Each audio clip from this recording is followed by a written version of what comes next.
আসসালামু আলাইকুম। আমি এখন দাঁড়িয়ে আছি ব্রাহ্মণবাড়িয়া সদর মডেল থানার সামনে। ব্রাহ্মণবাড়িয়ার জনজীবন স্বাভাবিক স্বস্তি ফিরেছে সবার মধ্যে।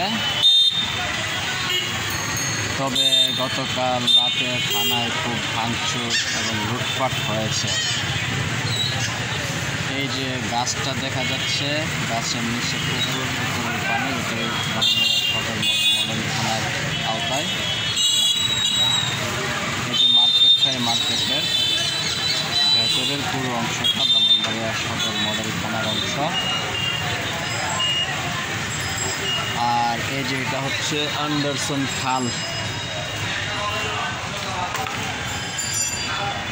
এই খালটা কিছুদিন আগেও পরিষ্কার পরিচ্ছন্ন করা হয়েছে, কিন্তু পরিষ্কার পরিচ্ছন্ন করার পরে 2-3 দিন খালটা পরিষ্কার থাকে কিনা জানি না।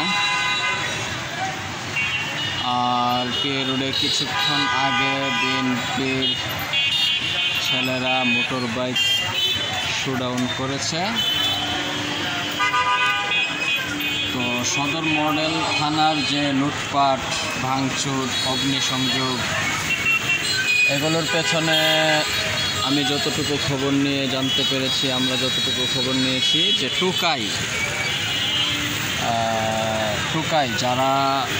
যাদের কোনো রাজনৈতিক পরিচয় নেই এমন কেউ লুটপাটের উদ্দেশ্যেই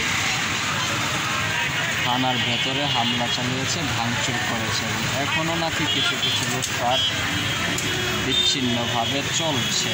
এছাড়া বাকি সব পরিস্থিতি স্বাভাবিক।